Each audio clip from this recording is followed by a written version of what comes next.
Hello everyone, my name is Tendai Cleopas Magaya and I'm a current Vala MBA student. Today I'm going to make a presentation about the adoption of AI in a consultant business, a case study of Rubiem Private Limited as part of my Capstone project. So to begin with, I'm going to first talk about the core objectives of this research study. Firstly, this research is aimed at understanding the impact and adoption of AI locally and globally. And secondly, it analyzes the gaps hindering progress in AI adoption in SADC countries and for Rubiem in particular. And lastly, this research is going to give some possible solutions to the challenges and the recommendations as well that Rubiem might want to implement. So what we see in this research is that currently in 2025, it's expected that the AI market global growth will be around 243 billion and is expected to grow to at least 826 billion by 2030. And what are the challenges that are being faced by consultants companies in AI adoption? Through research, we've found about five, major categories in which these challenges fall under. The first one is human resource related. So we see that in Southern Africa and in Zimbabwe, and Rubiem in particular, they lack technical skills that is needed in AI adoption. And when it comes to financial related causes, the lack of funding due to poor history, poor credit history. And when you talk about Zimbabwe, there's also the economic sanctions part, where all the channels of borrowing, external borrowing, are closed because the country has been sanctioned. So this puts the country in a position where they cannot access funds from external lenders. And as such, it becomes very difficult for these countries to invest in AI. And the other part is about material factors related, where we're saying that the countries in Southern Africa, they lack adequate infrastructure required for large-scale adoption of AI. For example, the Internet of Things and many others. So this is one of the major challenges as well. And then we also have technology-related, the lack of technical assets and abilities to invest in edge-cutting technologies. Yeah, so we know for companies to invest in large-scale AI technologies that they need for their solutions, they need to have an ability to invest in these large edge-cutting technologies, which they don't have at the moment. And the last factor is external related, which is the lack of regulatory frameworks to steer AI in SADC countries. So during this research study, we collected that data, and the process of data collection included the purposive sampling method. And during this, the sample selection was drawn from companies like Rubiem, Artificial Intelligence of Africa, which is like a Rubiem subsidiary as well, PwC, Ernst & Young, amongst others. And the sample selection included big and small companies. How I did the research, it was through interviews and questionnaires to gather primary data. Some limitations to this study involved, low participation rate, time constraint, because I live in Thailand and I was doing data collection in Africa, amongst other challenges. And now the most important part of the presentation, the key findings of my research study.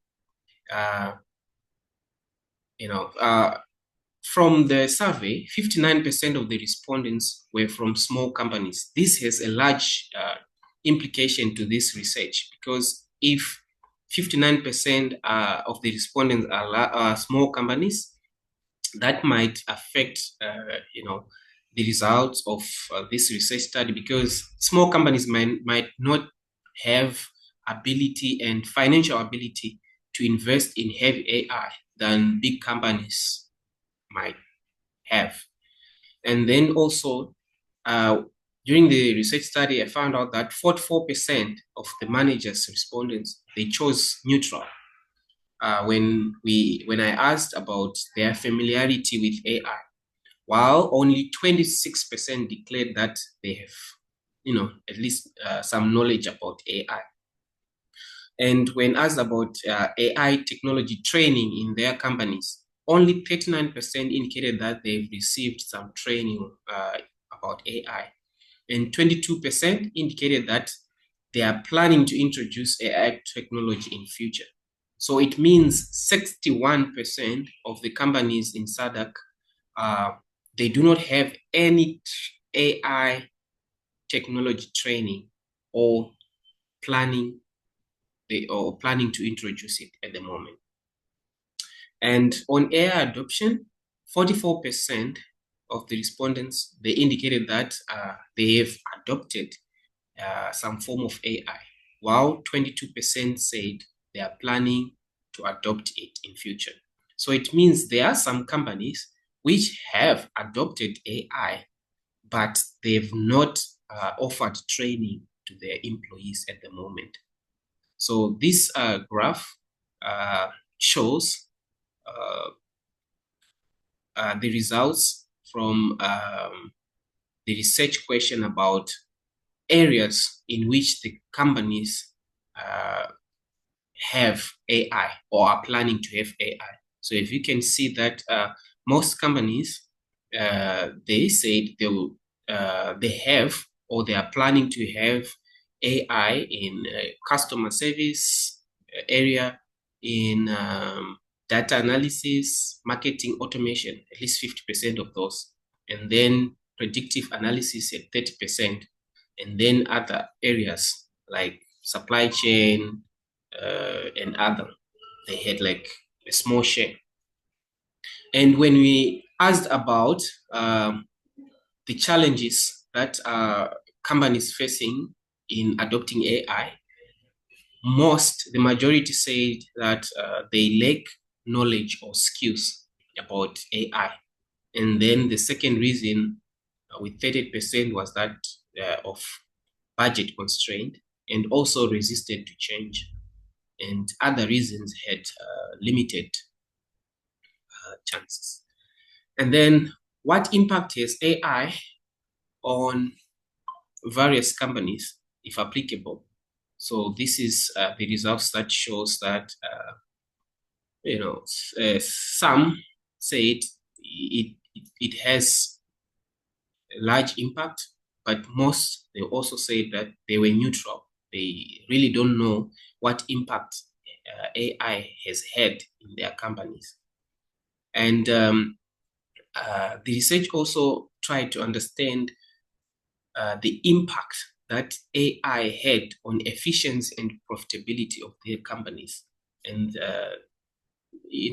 most of the respondents, they were saying neutral, which is represented in orange here. And the green, they agreed that, yes, AI has had impact on efficiency and profitability for those that have introduced AI. And the other research question which was asked was if these managers and executives think AI adoption is critical for their company's success. And most of them, 77%, actually, they agreed that AI is needed for their future success. So what are the recommendations that needed. So I have seen that companies like Rubiem, they need to cascade AI technology training across all levels, because I've seen that usually it's either the owner and the top executives that have some knowledge about AI, whilst the rest of the employees, they do not know anything about AI. But for AI adoption to bear positive results, we need to have all stakeholders in the companies at the same level, or at least they need to know how to go around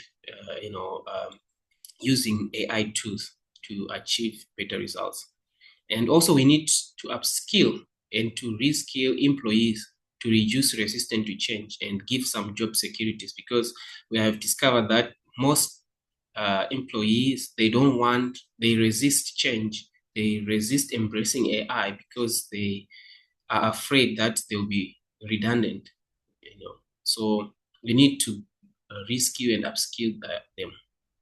And the other recommendation is to find both internal and external sources of funding to invest in AI to match the high demand of customer tailor-made solutions. So we see that these days, customers, they have different solutions that they require, and these also require customer-made solutions. So AI can do better in providing tailor-made solutions. So there's also need further research on the return of investment, the right size and the sustainability of AI investment that is needed for Rubiem or any other company, because this part of research was not the core objectives of this research study. So these are some of 4 major recommendations that I would give to Rubiem. So, and the action plans that are needed, we need AI in-house training, reskilling and upskilling. This is for the Rubiem founder, January 2025 and going forward. I suggest that they do this. And how do they do it? They can organize quarterly AI management and executive training. Then also, they need to automate customer service chatbot. For example, chatbot, the managers like the Rubiem customer service manager. So from this January until June 2025, they can implement this. So how do they do it? They need to automate 90% of like general inquiries, court requests, things like that in the first quarter of this year. And also, they need to form some strategic partnerships, so the Rubiem executives need to work on this. And these partners, they have to partner with at least one local global consultants company like Ernst & Young to leverage on their AI technology. So these are the action plans that I recommend. So thank you so much for listening to this presentation. I do hope that the recommendations of this study are going to have like a positive impact on your business. Thank you.